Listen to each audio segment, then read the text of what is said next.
네, 안녕하세요, 여러분. 이번 시간에는 6장, 열매 맺는 삶을 살려면입니다. 자, 여러분, 여기 그림을 보시면 직장이든지, 뭐, 어딜 가든지, 우리가 속한 그룹에는 리더가 항상 있습니다. 근데 두 가지의 리더가 있죠. 자, 왼쪽과 오른쪽 딱 봐도 비교가 보이시죠? 왼쪽은 웃고 있고, 오른쪽은 서로 화가 나 있습니다. 자, 왼쪽에 있는 리더는 팀원들과 함께 일을 하고 그들의 마음도 알아주고 이제 하면서 그들의 마음을 사는 리더입니다. 그래서 이런 리더와 일을 하면 언제든지 물론 힘든 일도 있을 거고 어렵기도 하지만 같이 일을 해나갈 수 있고 발전하고 또 배울 수 있는 게 정말 많을 것 같습니다. 그리고 오른쪽에 있는 이 상사가 화를 내고 있죠. 이게 드라마에 나오는 전형적 이제 과장님. 그쵸. 그 위에 있는 사람들인데, 팀원들에게 스트레스를 주고, 그쵸. 그래서 이 일 왜 이렇게 했어? 하면서 계속 보고서를 빠꾸시키고 그런 사람들입니다. 자, 이런 사람들 비해서 일하는 직원들의 마음 어떻겠어요? 좋지 않겠죠. 스트레스 받고, 그쵸. 그래서 퇴사하고 싶은 욕구가 일어나고, 네, 이렇습니다. 그래서, 나의 리더는 누군가에 따라서, 나의 어떤 생활이나 일하는 것이 좋을 수도 있고, 싫을 수도 있고, 그게 판가름이 납니다. 자, 이와 같은 리더들이 성경 속에도 아주 많습니다. 여기에 나오는 왼쪽에 있는 이 채색 옷을 입은 사람은 누굴까요? 누굴까요? 네. 셉이요. 네, 요셉입니다. 꿈쟁이 요셉이고요. 그 다음 오른쪽에 있는 이 사람은 애굽의 왕입니다. 파라오라고 할 수도 있겠죠. 자, 이 두 사람을 또 선택책에서는 비교를 해놨는데요. 요셉을 통해서 많은 사람이 번성하고 그렇게 이스라엘 백성들이 이렇게 많은 자손을 낳을 수 있었습니다. 하지만 이 요셉의 시대가 지나고 나서 이제 애굽에 왕이 생겼는데 이 왕은 요셉을 알지 못했습니다. 그래서 이스라엘 백성들이 많이 번성을 하면 이제 자기 나라를 치고 이제 자기가 다스린 나라를 해할 것으로 생각하니까 살육을 저지르는 그런 상반되는 역사를 네, 세웠습니다. 그래서 이 두 사람의 행보도 아주 차이가 많이 납니다.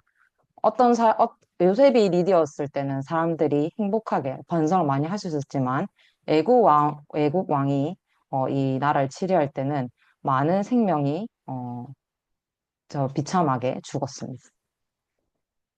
이런 일들이 저희 마음에도 일어나고 있습니다. 어, 아까 요셉과 그 애국 왕을 이렇게 비교를 했는데요. 우리 마음에도 똑같이 이제 살아나고 죽고 하는 그런 일들이 많이 일어납니다.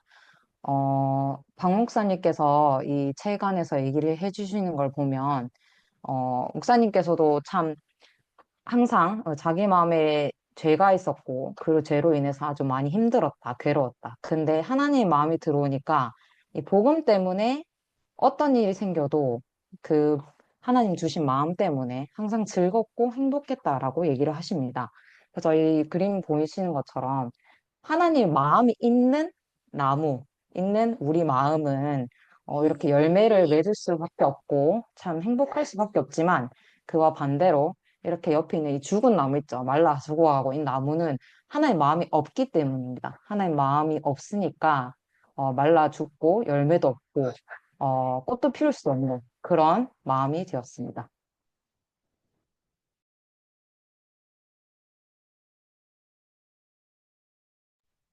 네, 그래서 자, 그 목사님께서 또 얘기하시는 게 이런 마음에 대해서도 얘기해 주시면서 우리가 그러니까 전도자로서 자기가 사역자로서 하나님께서 야, 너 복음 전해라는 그 법만 주셨다면 절대 이 복음을 전할 수 없었을 거다. 하지만 하나님이 이 법뿐만 아니라 마음도 우리에게 주셨다 했습니다. 이 마음이 중요하다고 하였습니다. 그래서 목사님께서 어떤 형편들, 어려운 문제들, 저희 간증 많이 해주셨죠. 처음에 사역하실 때 집이 없어서 정말 어렵고 먹을 밥이 없어서 정말 굶고 있을 때 하나님께서 집을 주시고 또 음식도 주시고 하는 간증들도 있었고 또 목사님께서 위에 정말 그 구멍이 나서 이제 의사가 먹으면 안 된다.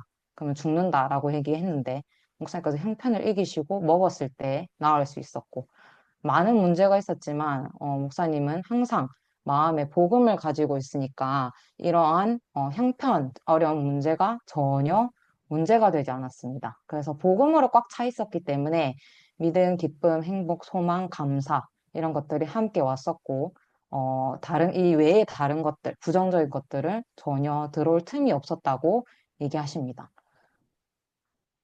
그래서 우리의 마음은 누구의 마음으로 있는가가 정말 누구의 마음으로 가득 차 있는가가 아주 중요합니다.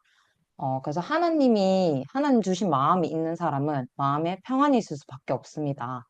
하지만 하나님이 없는 이 마음은 사단의 마음입니다. 그 사단이 주는 마음은 항상 근심하고 두렵고 슬프고 미움 있고 불평하고 증오하는 마음밖에 없습니다. 그래서 목사님이 항상 얘기하시는 게 어, 하나님이 마음을 다스려주면 우리가 이러한 사실 근심, 두려움, 슬픔 이런 문제들이 없는 건 아닙니다. 항상 찾아오지만 이 마음을 내어줄 수가 없습니다. 왜냐하면 하나님을 차있기 때문에. 하지만 하나님을 차있지 않으면 그 반대가 되겠죠. 그래서 이러한 사단의 생각에 잡힐 수밖에 없는 겁니다. 그래서 우리 현대인의 마음도 똑같다라고 얘기를 하셨습니다.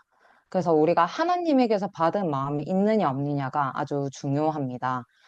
목사님께서 여기서 얘기하신 게, 음, 하나님을 우리가 기쁘게 하고, 하나님을 섬기고, 또 하나님이 주신 그 일을 하려면 하나님이 주신 마음으로 일을 해야 된다는 겁니다.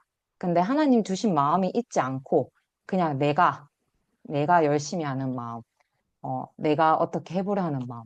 그런 마음들로는 결코 기쁘게 할 수 없다. 그래서 그런 내 마음으로, 사단이 주는 그 마음으로 했을 때는, 우리가 이런 하나님의 일을 기쁘게 할 수 없고, 하나님의 일을 우리가 기쁘게 할 수가 없고, 불평, 불만, 너무 힘들 수밖에 없다는 겁니다. 그래서 우리에게 중요한 것은 하나님에게서 받은 마음이 있느냐, 없느냐. 그게 아주 중요합니다. 그래서 우리가 열매 맺는 삶을 살려면 하나님께서 주신 마음이 있는지 없는지 항상 체크를 해야 합니다. 내가 불안하고 불평이 되고 마음에 슬픔이 되고 근심이 될 때 항상 체크를 하는 겁니다. 아, 하나님께서 이게 주신 마음일까? 아니면 이게 사단이 주는 마음일까? 그렇게 구분을 하면은 정확해지는 겁니다. 그러면 우리가 하나님 마음을 옮길 수 있고 그 열매 맺는 삶을 살 수가 있는 겁니다. 그리고 또한 말씀을 듣고 계속 생각을 해야 된다는 거죠. 네, 그렇습니다. 그래서 오늘 발표는 여기까지 하고요.